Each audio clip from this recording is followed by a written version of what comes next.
You may not know his name, but you will no doubt recognize his music. In fact, it would be safe to call this man a music industry phenomenon. By the time he was 17, he'd earned double platinum honors, but that's only part of the story. Pharrell Williams, the man who gets America up and dancing, takes ABC's Chris Conley behind the music. To a mainstream music audience, this man, 32-year-old Pharrell Williams, may be a wholly unfamiliar face. Yet many pop, R&B, and hip-hop fans know him to be one of this era's top producers. Get him really close. The sonic mastermind behind a flurry of career-defining hits for A-list performers. Justin Timberlake's Rock Your Body, Nelly's Hot in Here, Gwen Stefani's Hollaback Girl.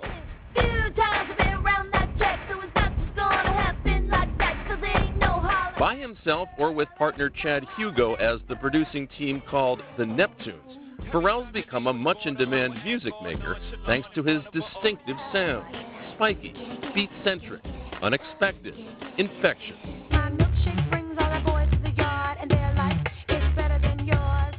He's crafted that sound by fusing studio skills with surprisingly varied musical tastes, from in-the-club cool to classic rock he heard growing up. Another one bites the dust. Another one bites the dust was like a big hit in the black neighborhoods. The Queen song. Absolutely. Without a doubt.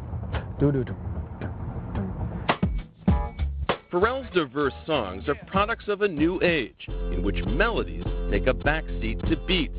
Performers will pay Pharrell and other beatmasters up to $2 million for a hot track that'll get speakers bumping. Drop it like it's hot, drop it like it's hot. Ain't no other way to play the game. Pharrell's songs have reshaped the careers of Snoop Dogg and Britney Spears. Now he's a performer in his own right. Can I have it like that? You got it like that. And a few weeks before his CD's release, Pharrell is bringing us to the housing project in Virginia Beach, where he spent his earliest years. No trespassing. Residents and invited guests only. Violators will be prosecuted. It's next door on the left. 1021 Atlantis Drive, right here. Pharrell's not been here since he was 7. With him there, some delightedly remember him as a dapper child. Some of his memories are less pleasant. I used to sit right here as a kid. Right here. Every day. And what would be going on around you while you'd be sitting here? Hustling. Like, it used to be drugs out here all the time. We grew up together. Hey, what's up? Nice. How you doing? That's your young one? I'm proud of you. People die in this street? Absolutely.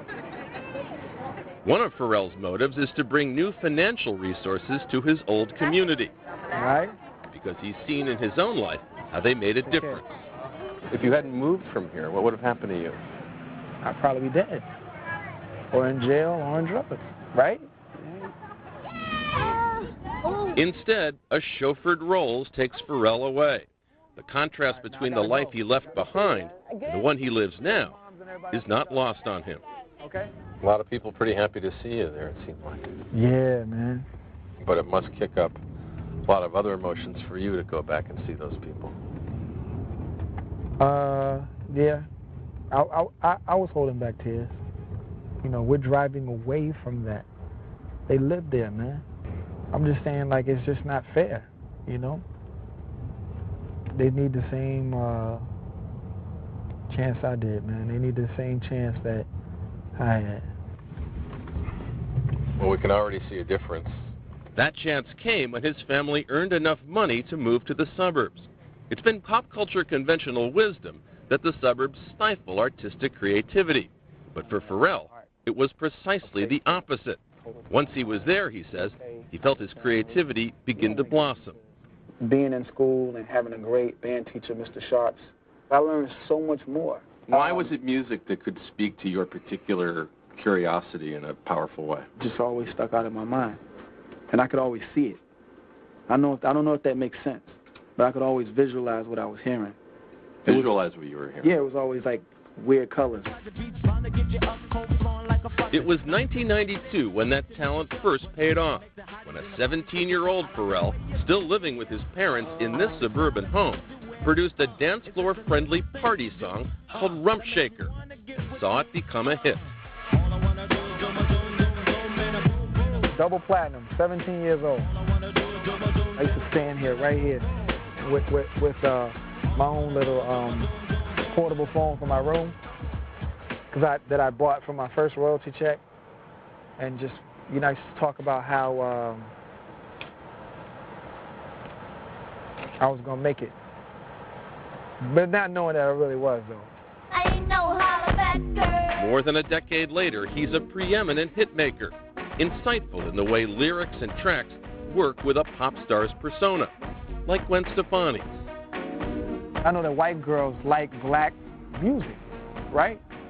But it seems like the only time they want to do like this is when they listening to black music. So I wanted to give them their own record. But do you remember the Mickey record? Hey, Mickey, you something? Remember Tony that? Basil. Oh, forget about it. It was out. So I was like, you know what? We need a cheerleader record that gives white girls the right to be like, you, G-L-Y, you ain't got no alibi, you ugly, right? We need that. Pharrell paved the way for Britney Spears' strut into pop adulthood with I'm a Slave for You. It was a huge leap for her at the time. It was right. a big jump into being a sexy woman rather than sort of a poppy girl. Right. But it was necessary to me, and it was necessary for my career. Like, this is what I can do, corporate America. I can get into that kind of thing and turn it around. I Warholed it, because she's still Britney. I just put my colors on it. What will it be like to do it as the artist yourself? I don't know. It's like asking me 12 years ago, would we be here? What's up? But here he is, with his debut set to drop. The man who has helped so many stars to shine will be hoping to experience pop success of his own, the kind that few get to know, but so many dream about. I'm really not good Did you with put those stars up in the, is that your bedroom with the stars up in the ceiling? It's time to go. This is Chris Connolly for Nightline in Virginia Beach. The man behind the music, thanks to Chris Connolly.